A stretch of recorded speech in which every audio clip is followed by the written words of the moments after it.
Hi everyone, today I'm here with Becca from Going Grainless, and for those of you who don't know, I'm Rachel from Gluten-Free, and we have this amazing hearty coconut dal that we are going to prepare for you today.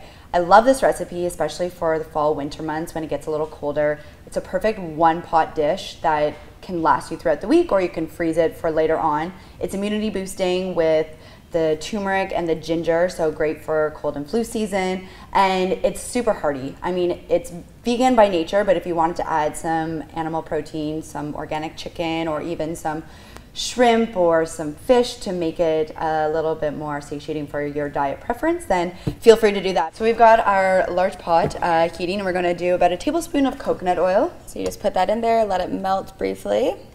So once the coconut oil is melted, you just want to put in your garlic, so you can press that in or use a powdered if you don't want to use the press. And then I've got one medium cooking onion that I just diced up here beforehand, and basically just want to get that nice aroma going. The coconut oil also brings that like sweetness to it, which I love, especially for a dal. It's an Indian inspired dish, so the coconut oil is my choice versus an olive oil or an avocado oil. But you're definitely open to using whatever oil works for you at home. Yeah. So while that's still cooking off, I'm gonna add, I did about 1.5 medium sweet potatoes.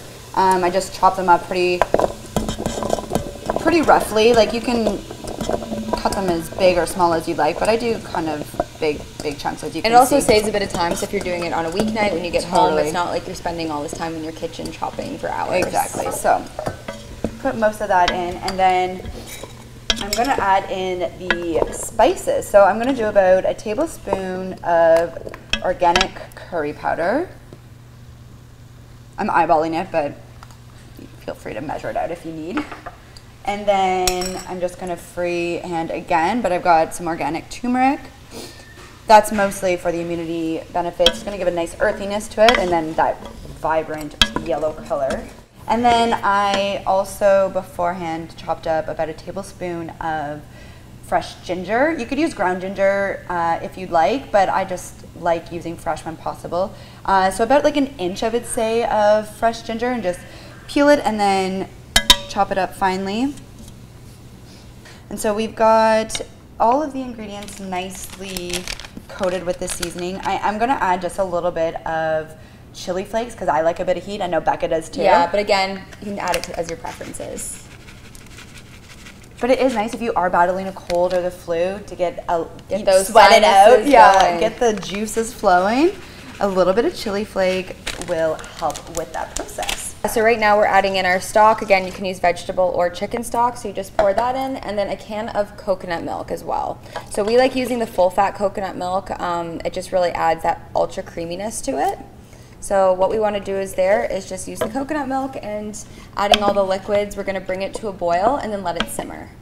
So we've let the curry simmer for probably like 15-20 minutes. The longer you let it simmer, the more the liquid's going to absorb, and then it'll be more of like a dal type dish, which is essentially that consistency. But if not, you can make it a soup, really like a curry dal soup. Depending on your preference. Sounds as delicious. So I'm just going to add in, I did 2 cans of organic lentils. Again, as Becca said, you could do dry, so 2 cups of dry lentils, but we would have added those in at the beginning. Yeah.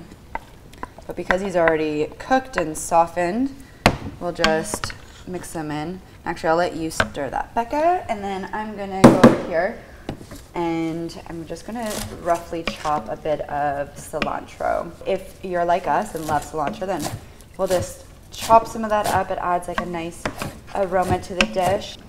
All right, I'm hungry. Are you ready to eat? I'm so ready to eat. It's going to be so good. Let's scoop this up into our dishes.